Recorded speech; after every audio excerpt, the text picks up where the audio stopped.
오늘 하나님께서 우리에게 주신 말씀은 신약성경 마태복음 26장 57절에서 68절까지 말씀입니다.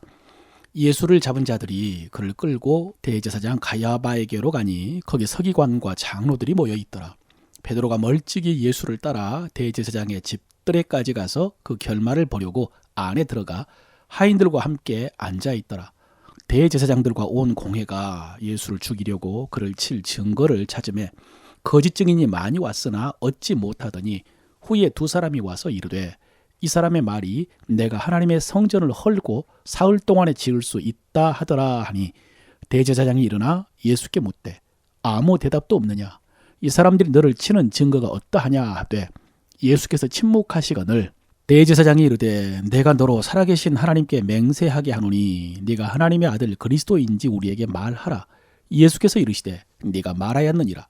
그러나 내가 너희에게 이르노니 이후에 인자가 권능의 우편에 앉아 있는 것과 하늘 구름을 타고 오는 것을 너희가 보리라 하시니 이에 대제사장이 자기 옷을 찢으며 이르되 그가 신성 모독하는 말을 하였으니 어찌 더 증인을 요구하리요. 보라 너희가 지금 이 신성 모독하는 말을 들었도다. 너희 생각은 어떠하냐.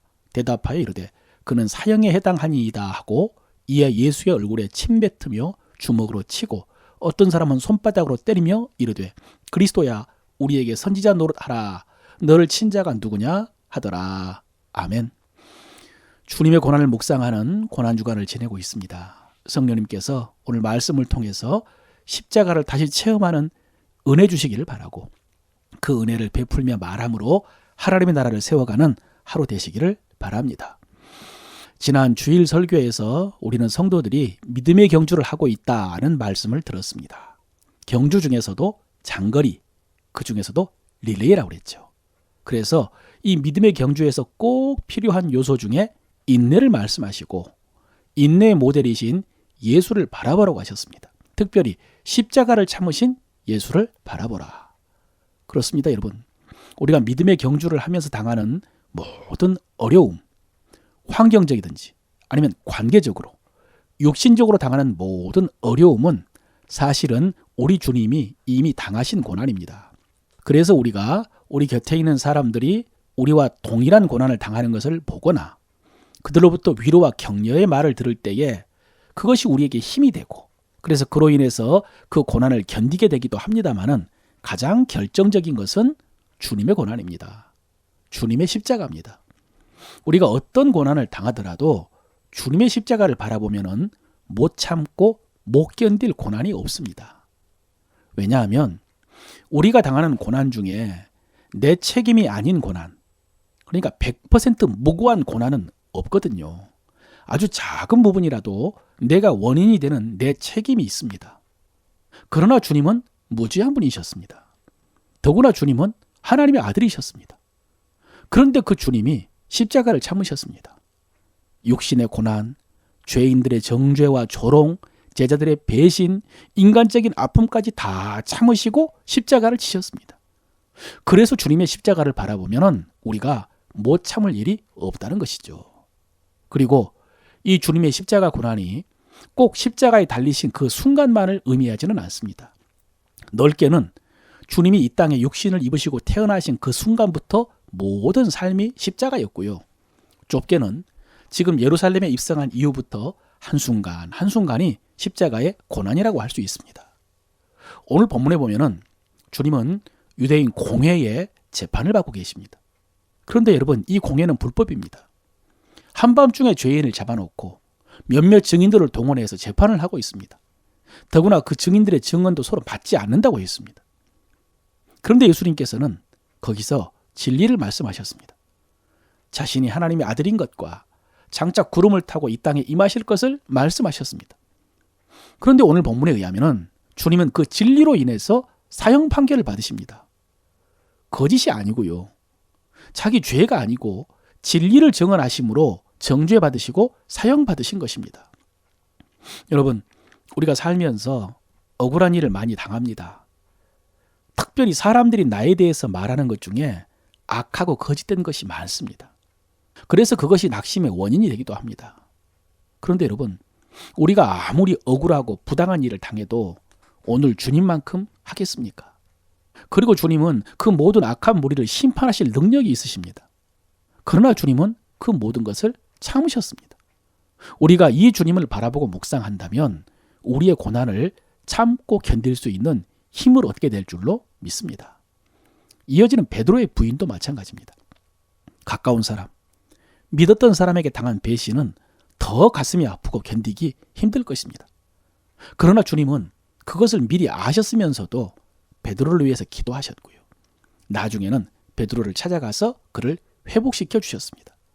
사랑하는 성도 여러분, 이 주님의 모습을 깊이 묵상하면서 여러분의 상처난 심령이 치유되어지고 여러분의 믿음에 힘을 얻으시길 바랍니다.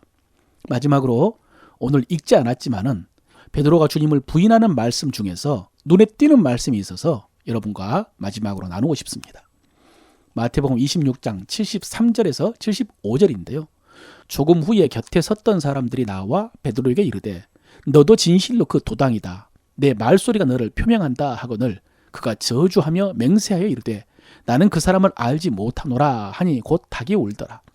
이에 베드로가 예수님의 말씀에 닭 울기 전에 네가 3번 나를 부인하리라 하심이 생각나서 밖에 나가서 심히 통곡하니라. 여러분, 여기서 참 안타까운 것이 왜 주님의 말씀이 그때서야 생각이 납니까? 처음에 여종이 물었을 때 그때 기억이 났어야 되죠. 처음에 엉겹결에 예수님을 부인했다 하더라도 그 말을 하고 나서 주님의 말씀이 기억나야죠. 그런데 왜 주님의 말씀이 다 실패한 다음 3번째 부인한 다음에 기억이 나는 것입니까? 이 사건을 잠깐 재구성해 보면 이렇습니다. 이날 예수님께서 대제사장의 집에 들어가서 신문 받으실 때에 따라 들어간 제자는 베드로와 요한이었습니다. 요한은 대제사장을 아는 사람이라고 했습니다. 그래서 그가 먼저 그 집에 들어가서 나중에 문 지키는 여인에게 말해서 베드로를 들어오게 했습니다. 그런데 들어오면서 그 여인이 베드로에게 물은 것입니다. 너도 이 사람의 제자 중에 하나가 아니냐? 생각지 않았던 질문에 베드로는 나는 아니라고 부인을 합니다. 베드로가 넘어지기 시작하는 장면입니다. 그런데 여러분, 그 여인은 왜 요한에게는 질문하지 않았을까요? 요한도 언제나 예수님과 함께 다녔던 핵심 제자였는데 왜 베드로를 알아봤던 여인이 요한이 제자인 것을 몰랐을까요? 그냥 단순하게 생각하자면 일이 잘못되려고 하니까 하필 베드로를 알아본 여인이 문지기를 섰다라고 생각할 수도 있겠지만은 우리는 앞서 예수님의 말씀을 통해서 이 일에 사탄이 개입됐다는 사실을 알고 있습니다. 사탄이 노리고 있었던 것입니다. 사탄이 올무를 쳐놓고 기다리고 있었던 것이죠. 그럼 베드로는 어떻게 그 사탄의 목표가 되었나? 어떻게 사탄이 밀 까부르듯 하려고 베드로를 청구했나? 그 전까지의 일들을 다 살펴볼 수는 없고 그날 저녁에요.